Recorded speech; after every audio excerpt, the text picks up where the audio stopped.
with Jim's last question, you've covered my last question as well. Most of my questions have been covered at this stage. I really do want to thank you for your contributions. I think they're very valuable. I'm listening acutely to them. So what I want to ask you, are you assured by any of the things that the Minister has said this morning? You know, what were the positive things that the Minister has committed to or said, and what is the most thing that concerns you that she has left out or avoided? I'll give a brief answer and then hand over to anyone else who's got a view. I think I'd have to say the Minister was very fair in her comments to the committee, and we welcome the commitment to proactively discuss and I hope pursue and obtain accreditation for the UCD course, and we welcome her comments around the need to review the minimum essential qualification. The concerns we have are that getting the Department of Education to do anything is extremely difficult. The Department of Education does reflect the current academic snobbery, and what that's been mentioned, around SNAs because it's not a graduate profession, so they don't worry about them. So my concern is the sentiments of the Minister I accept, and I accept her bona fides. The problem we're going to have is dragging the Department of Education into a space where they'll actually deliver. That's the concern I have. But colleagues may have something to add. The only concern I had was she did say that aside from primary care issues, there's secondary care issues, and that SNAs are there to assist schools. We're not there to assist schools, we're there to assist children with additional needs, and they have to be kept front and centre of all of this. I might just come in on that. So there was a lot of comfort to be taken from many of the comments, but as Andy said, the concern is the when, the time and how long this will take. And just to maybe put it, as the last deputy said, from the child's perspective, at the moment, the expectation that any child can have when they access the curriculum and get the support of an SNA is that that SNA would have 3 Ds in the junior cert. That's the expectation.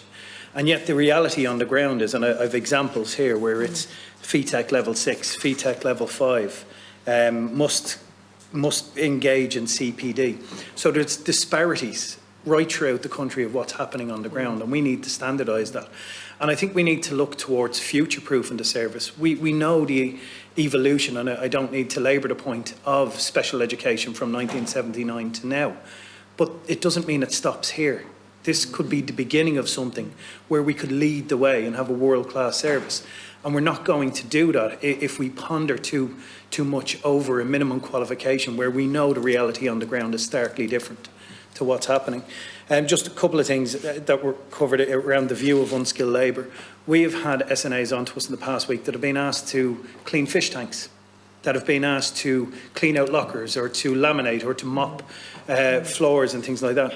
This has taken the SNAs away from the role that they should have with the children. It breaks down goodwill in the school, it damages relationships, and a lot of that would be solved by putting in a minimum education qualification which would set the tone of the respect that they deserve. And while the vast majority of schools have really come on board and have shown over the years they've evolved and they've really valued their SNAs, it would eliminate the potential in those areas which are minor but still create significant problems. And also the piece around continuous professional development. How can SNAs continuously develop and look to enhance their role and move with the times when there is no standard that they're moving from, or that standard is so low? Thank you.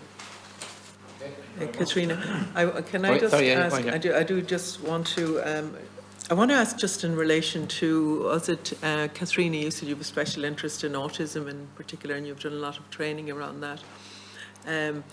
You'll know, in working with children and young people with autism,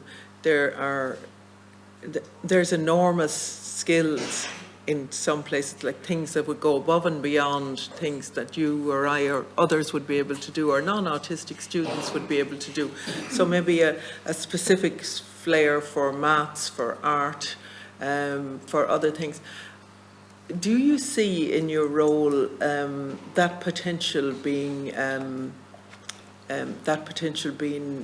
used up, or that potential, the autistic child with a unique talent for a specific, just with a specific talent, do you see the potential there for them to grow, to fulfil their full potential as things stand at the moment? I think that the idea of autistic, savants or autistic people with very specific skills, they're quite rare. And a lot of what we're doing at preschool level is helping the children to communicate, which is usually the children come and they either don't talk or they don't have reciprocal conversation skills. They're not able to tell us what they need. So our children are at a very early stage. Obviously, the majority of them have the same types of IQ that you or I would have. But it's a matter of channeling that in a classroom situation so that the child is in a position to be able to learn. They don't learn the same way that you or I do. So I don't really know when if you take it to further than to secondary school. I just feel that the training of teachers to teach autistic children is deficient. Teachers have an amount of training in special education, not necessarily autism, and there are lots and lots of autistic children who need to be taught. Okay, I'm going